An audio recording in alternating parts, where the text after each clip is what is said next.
اس وقت ساری قوم کو اب ایک خوف آ رہا ہے کہ پاکستان کدھر جا رہا ہے۔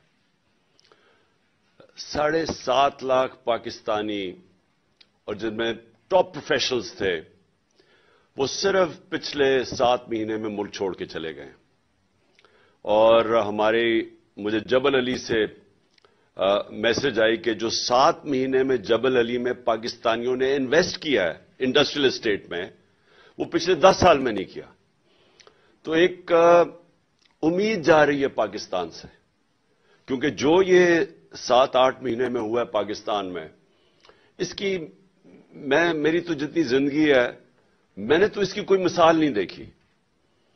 اور وہ کیا ہوا اس ملک میں، کیوں یہ امید چلی گئی کہ ایک 30 سال سے اس ملک کے اوپر 2 خاندانوں کی قبضہ ہوا تھا، اور انہوں نے اپنے آپ کو ثابت کیا انٹرنیشنلی بھی اور نیشنلی بھی کہ وہ کتنے کرپٹ ہیں۔ انہوں نے جو آپس میں ایک دوسرے کے اگینسٹ ساری پبلک کو تیار کیا، 20 سال 25 سال کہتے رہے کہ وہ کہتا وہ چور ہے، وہ چور ہے، کیسز ایک دوسرے کے اوپر بنائے، اور اس کے بعد ان کو ریجیکٹ کیا عوام نے۔ مجھے تو ان کے اگینسٹ ووٹ پڑی، ان دونوں پارٹیز کے اگینسٹ۔ تو ان کو جب پھر مسلط کیا گیا، میرے خیال میں یہ پاکستان کی سب سے بڑی ٹریجڈی ہے۔ میری زندگی میں میں نے کبھی اس طرح کا، یہ جو آج مایوسی آپ دیکھ رہے ہیں، یہ اس کی وجہ سے ہے۔ اور یہ کیونکہ اکانومی کا سیمینار ہے، میں پہلے یہ کہنا چاہتا ہوں کہ اکانومی جو ہے وہ پالیٹکس سے کنیکٹڈ ہے۔ کوئی دنیا کے اندر اکانومی آئسولیشن میں نہیں چلتی۔ اس کی اگر آپ پورا پیچھے بیک گراؤنڈ نہیں سمجھتے تو آپ یہ نہیں کہہ سکتے کہ آج حالات یہ اکانومی کے کیوں بگڑ گئے، کیونکہ آپ کو سمجھنا پڑے گا کہ کس بیک گراؤنڈ کے اندر یہ سب کچھ ہو رہا ہے۔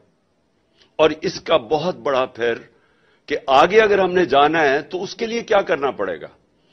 جب تک اس کا صحیح انالیسس نہیں ہوتا، آپ اس کا صحیح معنی کے اندر سولوشن نہیں نکال سکتے کہ آگے ملک نے اب اس دلدل میں سے کیسے نکلنا ہے۔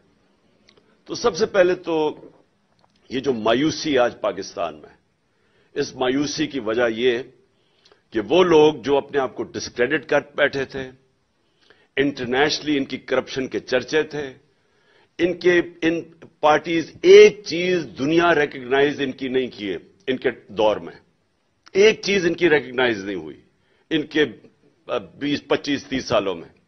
صرف ایک ہی چیز ہوتی تھی کہ ان کی کرپشن کے باہر اخباروں کے اندر، ان کے میڈیا پہ ڈاکیومنٹریز بنی، princess and the play boy, اور پتہ نہیں الفرڈ ٹو پاکستان، وہ جو کرپشن کی حدیبہ پیپر مل کی تھی۔ یہ سارے کیوں آج اوورسیز پاکستانی سارے ہمارے ساتھ کھڑے ہیں؟ کیونکہ اوورسیز پاکستانیز وہاں باہر بیٹھ کے ان کو ایک بہتر پکچر نظر آ رہی ہے کہ انہوں نے کتنا پاکستان کا نام بدنام کیا باہر۔ کیوں وہ ان کے اتنے اگینسٹ ہیں؟ کیوں کبھی اتنے ایسے ڈیمونسٹریشنز ہوئے ہی نہیں پاکستان کی تاریخ میں؟ جب ہماری گورنمنٹ گرائی گئی 9 اپریل کو، تو جو باہر پاکستانیوں کا رسپانس تھا یہ انپریسیڈنٹڈ ہے۔ اندر بھی انپریسیڈنٹڈ تھا، باہر بھی انپریسیڈنٹڈ تھا، کیونکہ لوگوں کے اندر ایک خوف بھی آیا کہ ان کو واپس لے آئے ہیں، اور دوسرا ایک لوگوں نے اپنا بتایا کہ ہم ریجیکٹ کر رہے ہیں ان کو۔